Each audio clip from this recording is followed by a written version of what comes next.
President Trump's first State of the Union address. I'm Stephen Kent, and this is the Square Circle.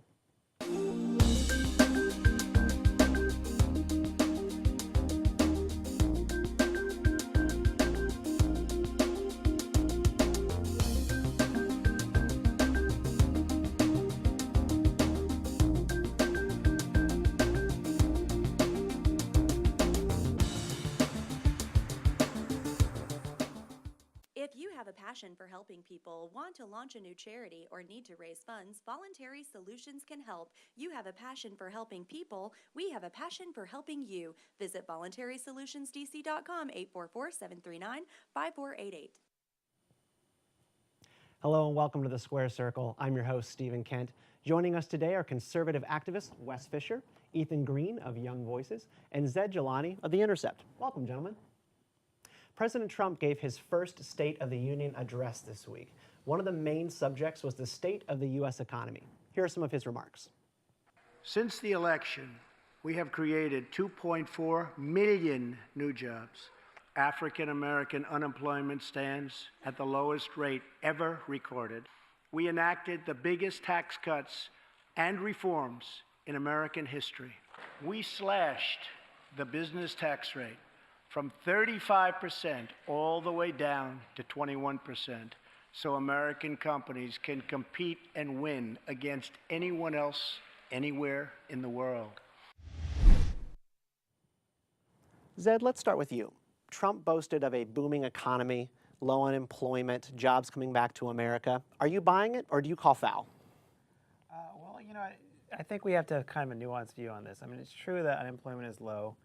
There's some dispute about who gets credit for that, but basically, the economic policies of the Obama administration and the Republican Congress have mostly continued up until, I think, this tax cut bill, which is actually will see a sort of a larger shift in the economy. But while unemployment may be low, we still see considerable inequality in the economy. We see a lot of wage stagnation in the economy, and we've seen a huge sort of glut of wealth that was destroyed in the Great Recession that has yet to be rebuilt. So I think President Trump should hit the brakes and slow down a little bit before declaring the economy to be wonderful for everyone, when a lot of people are still sort of outside the major productive spheres and outside of growing that wealth that they need to grow to be productive citizens. So I think that everyone needs to kind of take a deep breath here and say, hey, it's great that unemployment is as low as it is, but we still have a lot to do in terms of addressing inequality and addressing sort of the larger wealth picture in the United States. Wes, according to Zaid, we've got a long way to go. You're a conservative activist. Did you enjoy the speech in terms of the economy? Do you think it hit the right note? I thought it largely did. I thought the president did a pretty good job outlining the economic successes of his administration, and really the only major economic success being that tax reform package, which finally went through Congress at the end of last year. And I thought that was really the thing that the president should be talking about the most. People just saw, I just saw an extra $35 in my paycheck this week.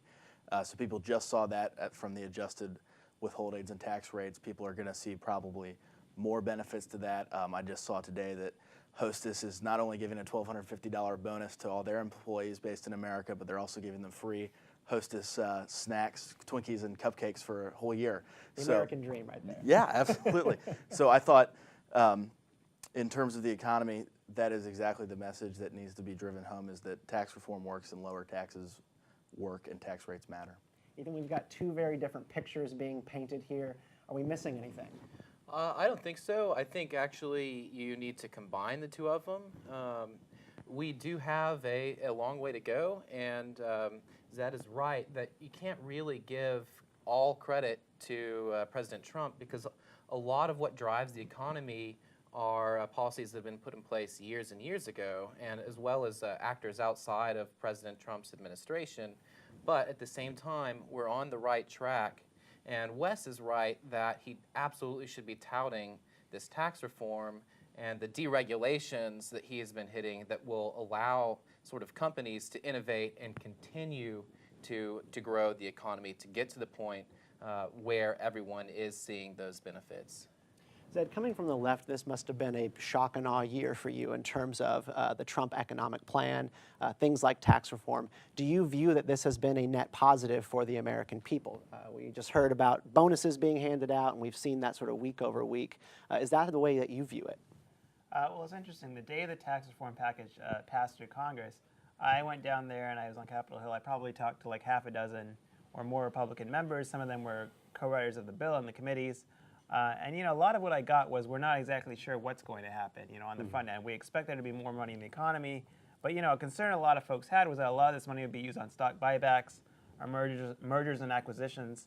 And I think some companies have been, they have already been proven to be investing the money in the real economy, but we also have seen a ton of money being spent in stock buybacks. We've seen a lot of companies trying to move towards mergers and acquisitions. And those things tend to consolidate the economy and make inequality worse. So I think in the long run, we need to talk about what we can do to get these companies to actually start to really seriously invest in the economy, which isn't just giving like, $1,000 bonus over one, annual year period, but consistently investing their returns in the people that are creating those returns for the companies and for the economy, not just necessarily people who own shares or trying to bring their own stock price up.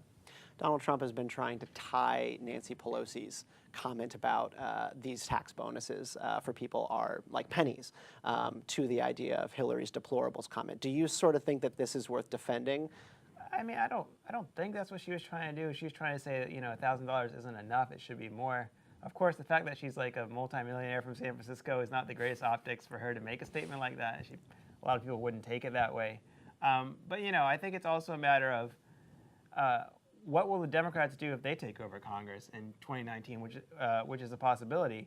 I went down there and asked a number of people, including Tim Kaine, who was a former VP candidate, what are you going to do with the tax package? Are you going to repeal and replace it? And he was just, quite frankly, told me he doesn't really know. Like, they don't have a counter proposal. So I think if they want to be credible in terms of saying, hey, we want to make sure this money is going into the real economy, into workers and into families, and not just stock buybacks, not big mergers and acquisitions, monopolies, we need to have our counter proposal and our counter plan to do that. And there are a number of ways you could do that. I mean, one kind of radical counter proposal would be to, hey, drop the corporate tax rate to zero. Corporate tax rate, distorts the economy, right? That's what conservatives always say. There's some truth to that. Drop it to zero and then tax anything that the shareholders get as ordinary profit, right? So you basically just use the income tax and make it progressive. That way you kind of serve both sides of the equation. But unfortunately, most of the Democrats haven't put together any kind of counter proposal. So I think that's really what's hurting their credibility more than just maybe a gaffe about saying, well, $1,000 is crumbs, so on and so forth. Yeah.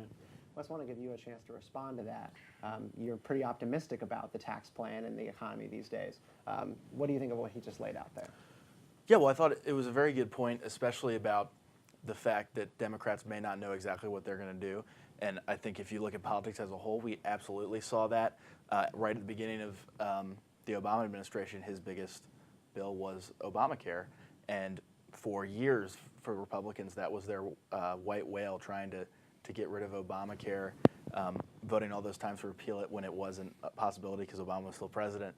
And then what happens? Trump became president, and they got caught flat-footed. They didn't have something ready to go. And we'll see if any other big bills are passed during this first few years of the Trump presidency, but that could very well, this tax reform bill could kind of be that white whale for the Democrats for a long time to come. Absolutely. I'd like to remind our viewers that you can submit your questions to our guests through our website, www.publicsquare.net, or via Facebook and Twitter. And we'll answer as many as we can live on air toward the end of the show. Another major theme of the president's speech was immigration. Here are some of his remarks. For decades, open borders have allowed drugs and gangs to pour into our most vulnerable communities. My duty, and the sacred duty of every elected official in this chamber, is to defend Americans, to protect their safety, their families, their communities, and their right to the American dream. Because Americans are dreamers too. Wes, if there's one issue that defines the Trump era in the Republican Party today, it's got to be immigration politics. What did you think of what he laid out in the State of the Union? Frankly, I was been pretty surprised the past few weeks on the whole immigration debate, and Trump's basically now saying that we're going to create a pathway to citizenship for millions of the Dreamer population, which is definitely a great direction for the president to go in, if you ask a lot of people. But the thing that fascinated me about that was that he got elected president on not doing that. And if you look at the field of 17 primary presidential candidates, he was by far to the right of almost all of them on immigration. He made that his central campaign tenet. And my feeling is, I was a Marco Rubio supporter in the primary. This plan is far more liberal than the Rubio plan that he got trashed for supporting. So I would rather have Marco Rubio right now. Ethan, I've seen your Twitter feed. I get the sense that you're pretty skeptical of the immigration proposals laid out in the State of the Union as well. What did you find to be the red flags there? Well, sure. The first thing you have to look at is the rhetoric that he used leading up to the 4 tenets that he laid out, and a lot of that was fearful and scared. He talked about gangs and talked about the drug war, and what's important to know is that if you look at statistics, they tell us that immigrants are less likely to commit crime and more likely to be hardworking. So if you think about the immigration policy, absolutely we need to find a pathway to citizenship and a speedy pathway to citizenship for the dreamers, for DACA. But we need something more comprehensive than that, because we need to be able to fill our gaps, our skill gaps in the economy. If Donald Trump wants to continue his build the wall rhetoric, which is what he ran on and which is one of his tenets, then that's actually going to set him back in the rhetoric that he was talking about for the economy. The wall is going to be expensive, and it's actually going to be a setback to the productivity of our economy. Zaid, I think we have a surprising amount of agreement on this panel on this issue, so I want to kick you the politics. Do you see Donald Trump signing on to a DACA deal without getting funding for his wall project? Well, I think something that's consistently been a feature of President Trump is that he talks a big game. He's very combative. He's always involved in feuds. But at the end of the day, he does have a pragmatic streak. You know, he does have an ability to kind of, when the rubber hits the road, to be able to sign on to a deal and say that he got something done. And I think that's going to be really important for him, because there's a lot of skepticism towards that wall in Congress, and not just from Democrats as well. On the flip side, Democrats have to realize the same thing. Republicans control every single branch of government. So being insistent that we can't do anything more on border security, we can't do anything more on curbing any type of immigration, you might not be able to get a DACA deal that way, right? And the thing about the DACA deal is actually it's not that controversial. I mean, something like 80% of Americans think that the folks with DACA status should be able to get some kind of pathway to citizenship. It's an amazing stumbling block. So really, I mean, President Trump says he's there. Democrats say they're there. Republicans say they're there. The rest are kind of details that they have to work out. And a lot of people, millions of people are literally counting on them being able to work that out. So I think if President Trump does want to be able to say that he's got to win, and I think that's partly the core of his ideology beyond any commitment on immigration or any other principle, he wants to say that he won. I think he needs to be able to show that flexibility when the rubber hits the road on these deals. That is fair. Wes, you work in Republican politics. You work with Republican voters. Do you think that he has the latitude to make changes on his platform that he ran on with the people who put him in office? I really don't know the question to that. I think a large number of conservative and Republican voters really do listen to what the conservative pundits on Fox News and a lot of other conservative media say. And I think if they're still in Trump's corner, for the most part, they'll support Trump. And then really the main thing will be, will they be motivated to come out and vote again in these midterm elections? Probably regardless of whether Trump changes his stance vastly on immigration, they won't be, because that's just kind of how politics works. You saw Republicans make massive gains at all levels of government when Obama was president, and you'll probably see the same thing when Trump is president from Democrats, really just because once your party's in power, you don't really feel like you're not as motivated to get out there and vote.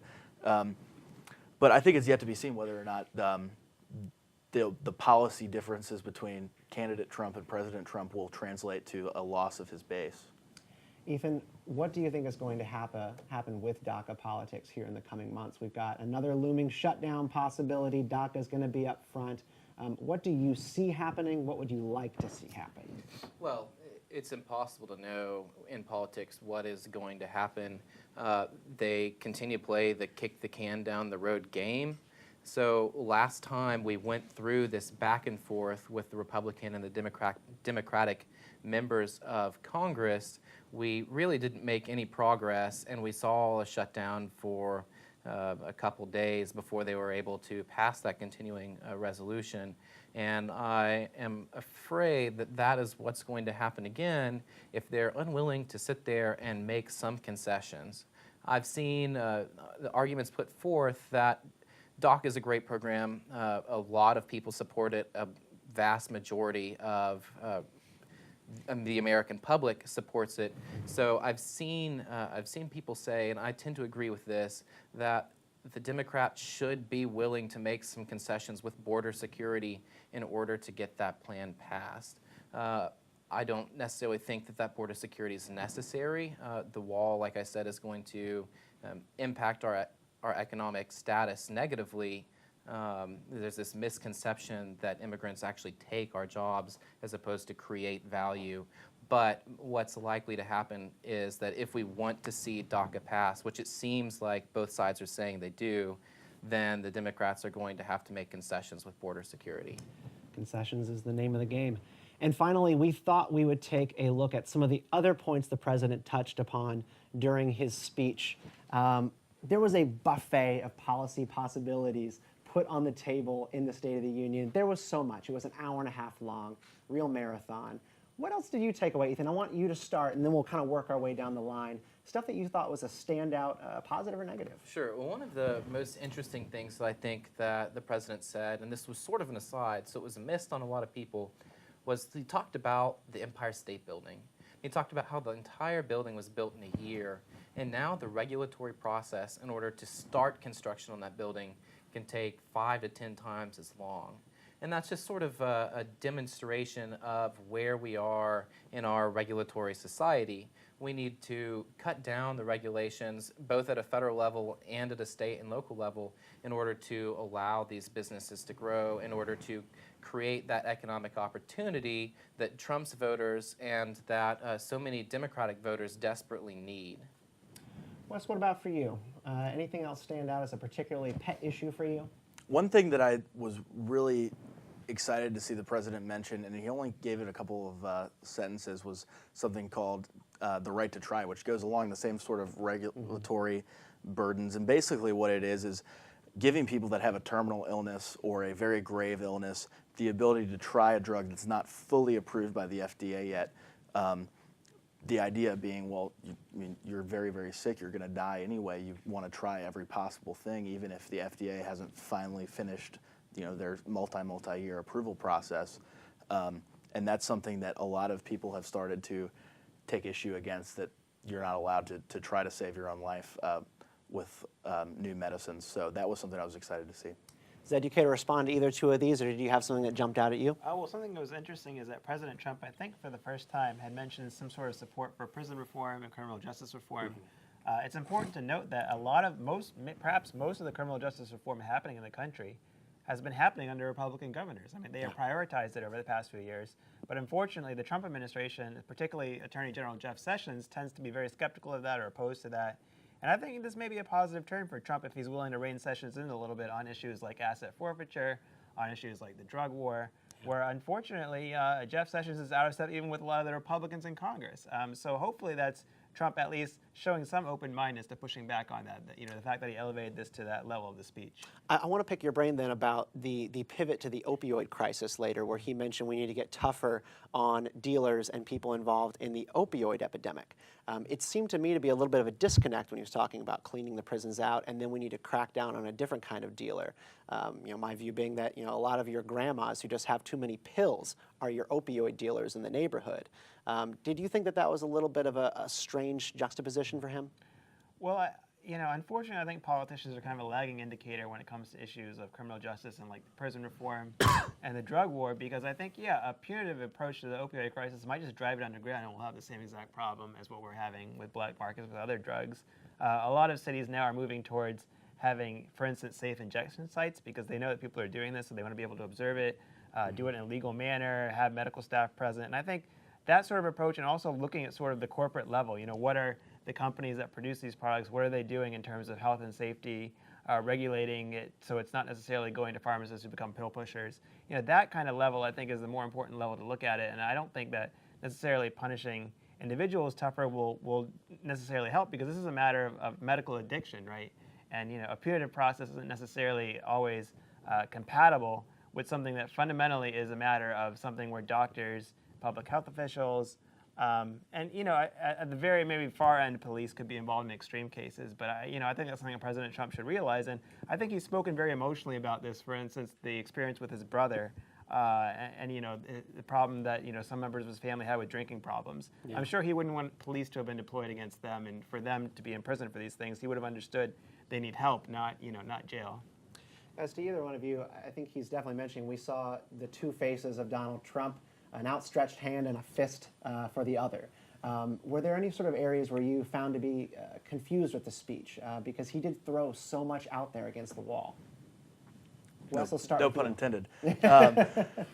Well, I thought it was a very long speech. I think it might have been one of the longest State of the Unions, at least in recent memory. But overall, my advice would have been to condense it a little bit because there were so many policy things thrown in there, and it was really hard to keep track of all of the things you wanted to do. But one thing we haven't touched on is the call for infrastructure. I think he called on for $1.5 trillion of new infrastructure spending in the country. And everyone agrees that we need to repair a lot of our crumbling infrastructure across the country.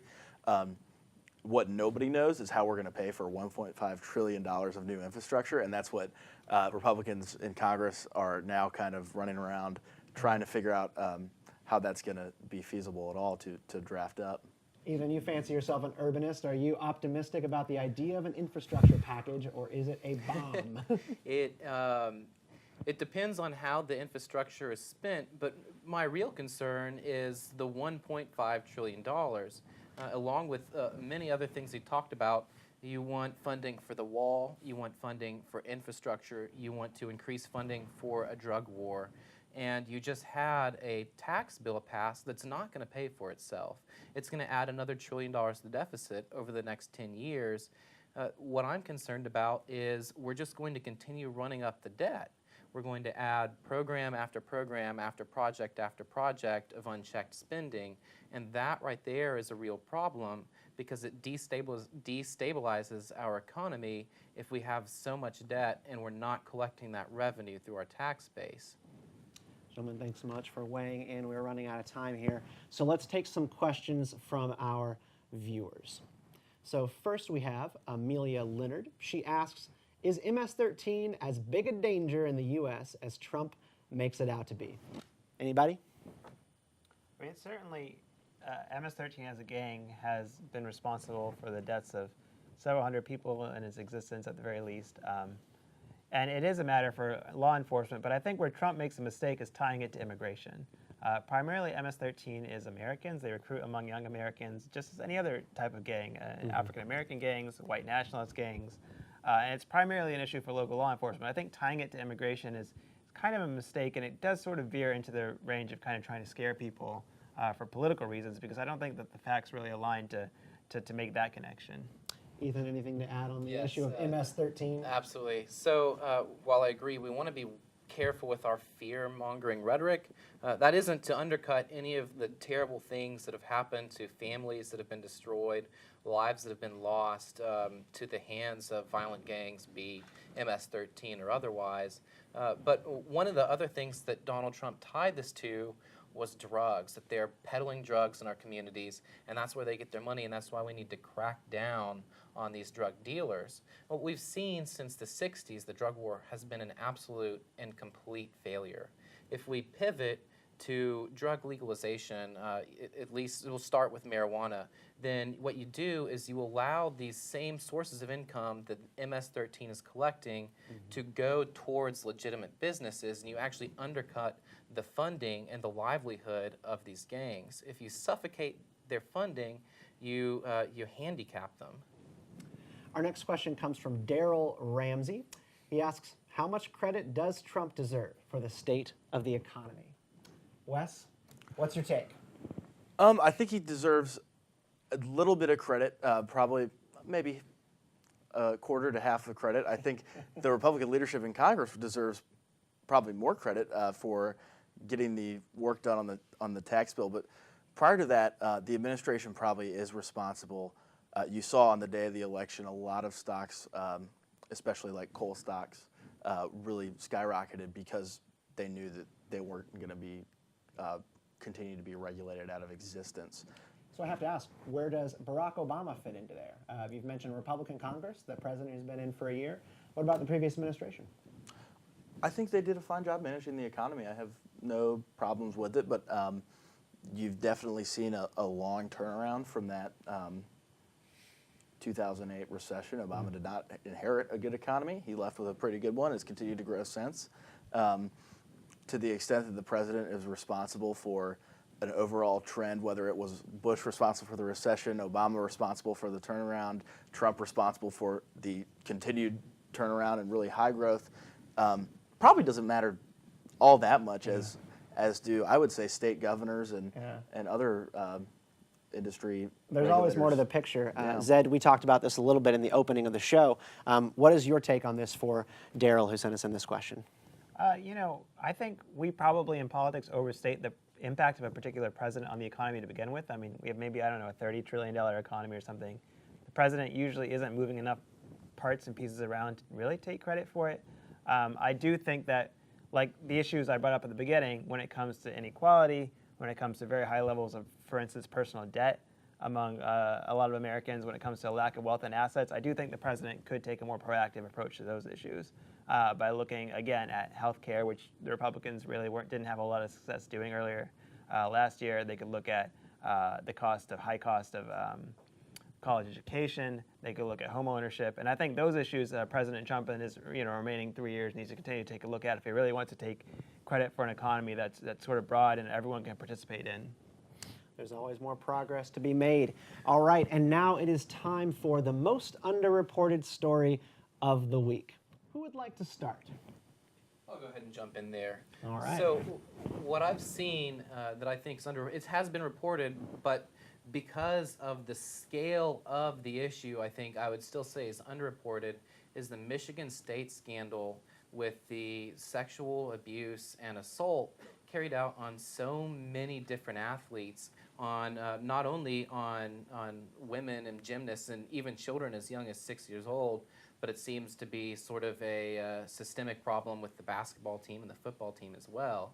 If this sort of problem got the same amount of press coverage as celebrities deciding to wear black to their award shows, you'd see this printed all over the place, but we just haven't seen that sort of coverage.